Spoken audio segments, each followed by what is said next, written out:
Thank you, Madam Mayor. There is a key issue here about whether the council actually wanted to support its own staff and its own management. I know on a separate tender that's currently, I think, unresolved, that the council put a significant effort into the tender that was put together to retain Richburn Place, and that is a vital facility. This is a much bigger contract.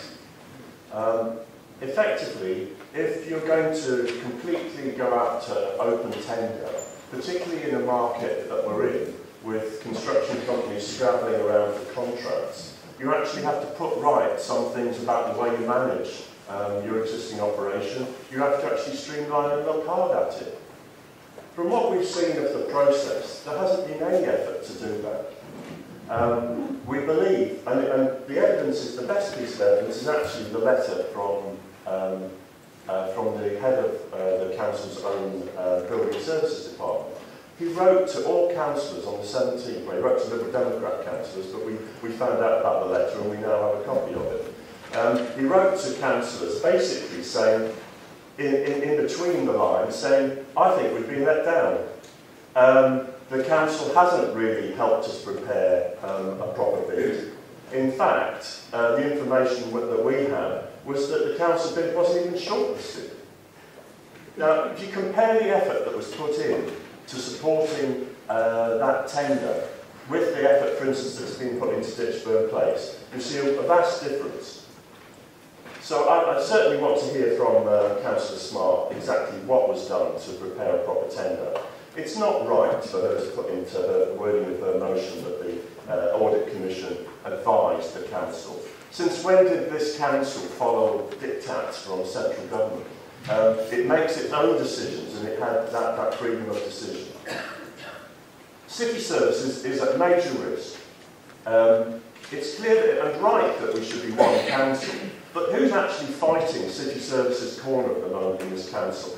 We have split city services between 3 directors, and so what we don't have is that integrated approach, which is actually critical, because as other councillors have said, if you've got stores, if you've got vehicle maintenance, if we've got building maintenance on minor response jobs, all of those link up together.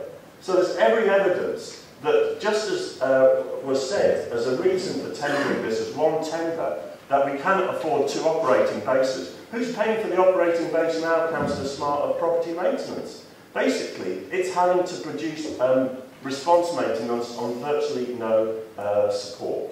What is going to happen to city services? We're not clear. I think it's actually being cut into different lumps, and clearly the head of construction, the head of building services wouldn't have said that the contractors are clearly looking at taking over the rest of city services if he hadn't believed it was the case.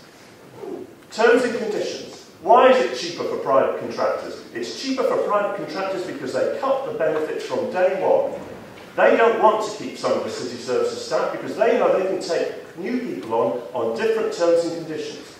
SLM is the Liberal Democrats' responsibility currently now. We've asked the council question, what are the terms and conditions of staff that SLM is taking on now? SLM were unable to provide this information in a specified timescale.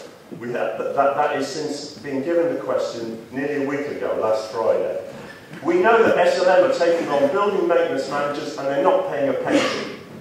So it's quite clear why private contractors can undercut our own services. They're not going to protect our staff properly, and they're not going to offer the same conditions. There will be a 2-tier system, and people that will be more attractive will actually, to the new contractor, be the people who are not on the terms and conditions that the council has set.